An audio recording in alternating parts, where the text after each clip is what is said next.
மக்களவையில் தாக்கலான தொகுதி மறுவரையறை தொடர்பான 3 மசோதாக்கள் மீது 2வது நாளாக இன்றும் விவாதம். மாலை 4 மணிக்கு வாக்கெடுப்பு நடைபெறும் என சபாநாயகர் ஓம் பிர்லா அறிவிப்பு.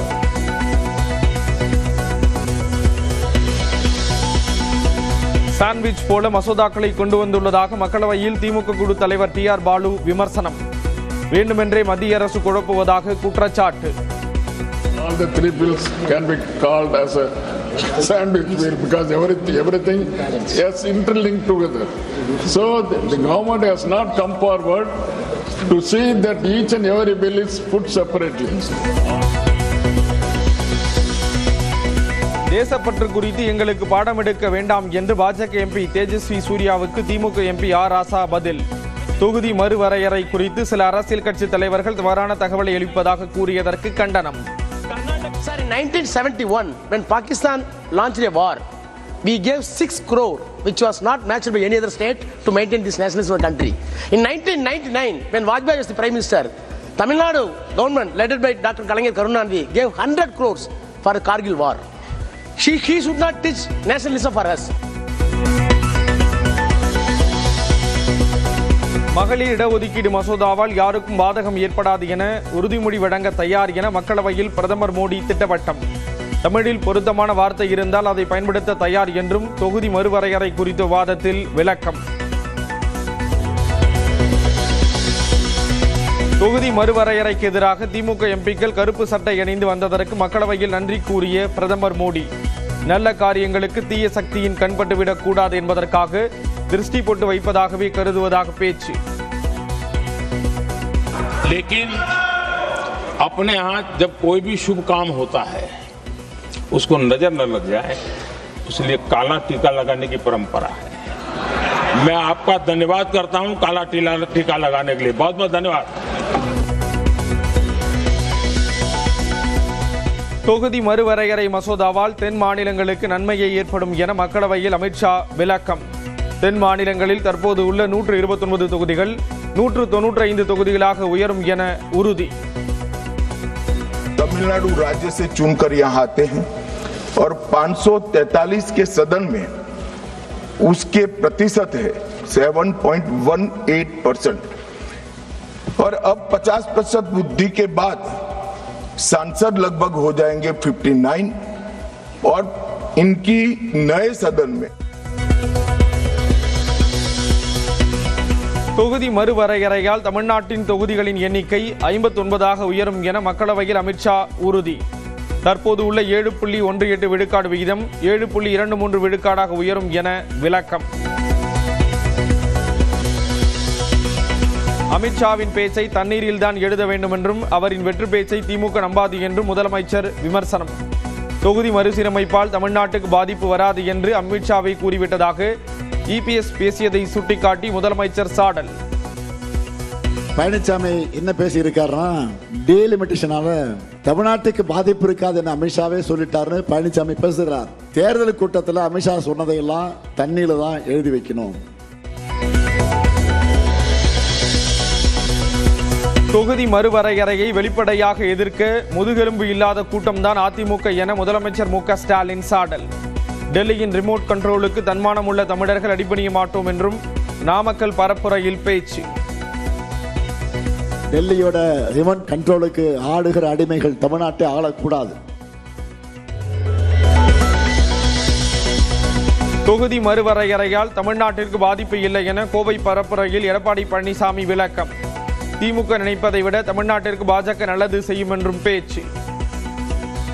பாராளுமன்ற தொகுதி வரைமுறை தமிழகத்தில் எந்த விதத்திலும் பாதிக்காது. திரு ஸ்டாலின் நினைப்பதற்கு மேலாக, அவருடைய கட்சி கூட்டணி தலைவர் நினைப்பதற்கு மேலாக அற்புதமாக இந்த பாராளுமன்ற தொகுதி வரைமுறை செயல்படுத்துவாங்க.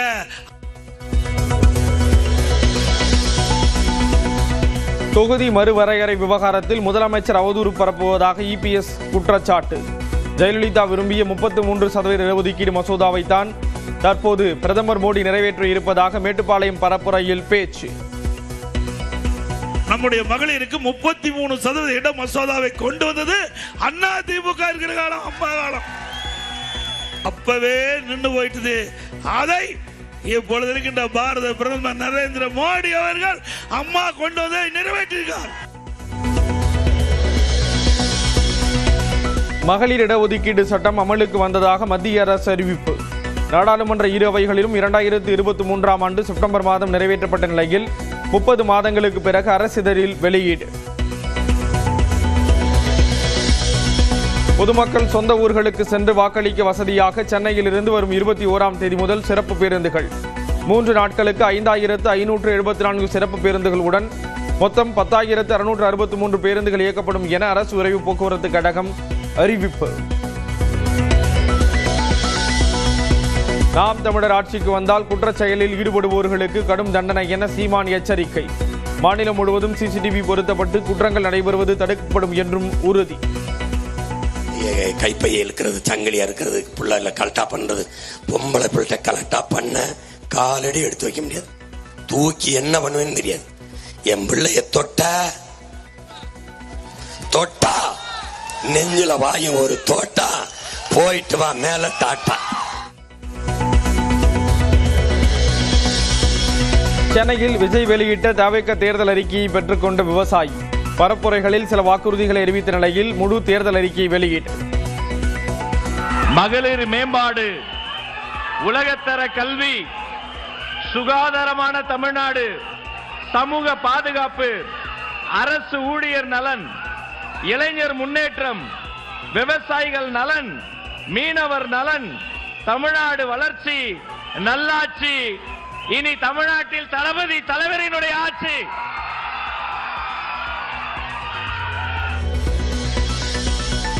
அண்ணன் சி திட்டம் மூலம் பெண்களின் திருமணத்திற்கு பட்டுப்புடவை 1 சவரன் தங்கம் வழங்கப்படும் என தவிக தலைவர் விஜய் தேர்தல் வாக்குறுதி. அன்னபூரணி சூப்பர் 6 திட்டம் மூலம் ஆண்டுக்கு 6 சிலிண்டர்கள் இலவசமாக வழங்கப்படும் என்றும் அறிவிப்பு. ஒவ்வொரு குடும்பத்திற்கும் ஆண்டுதோறும் 6 விலையில்லா கேஸ் சிலிண்டர்கள். ஏழை குடும்பங்களை சேர்ந்த ஒவ்வொரு மணப்பெண்ணுக்கும் திருமணத்திற்காக 1 சவரன் 8 கிராம் தங்கமும் மற்றும் ஒரு தரமான பட்டு சேலை. மேற்கு தொடர்ச்சி மலை மாவட்டங்கள், டெல்டா மாவட்டங்களின் கடலோர பகுதிகளில் 6 நாட்கள் லேசான மழைக்கு வாய்ப்பு. ராமநாதபுரம் மாவட்டத்தின் ஓரிரு இடங்களிலும் காரைக்கால் பகுதிகளிலும் மழை பெய்யும் என வானிலை மையம் கணிப்பு. உள் தமிழக மாவட்டங்களில் 2 நாட்களுக்கு வெப்பநிலை படிப்படியாக உயரும். தமிழ்நாட்டின் கடலோர பகுதிகளில் அதிக வெப்பநிலையால் அசௌகரியம் ஏற்படலாம் என வானிலை மையம் கணிப்பு.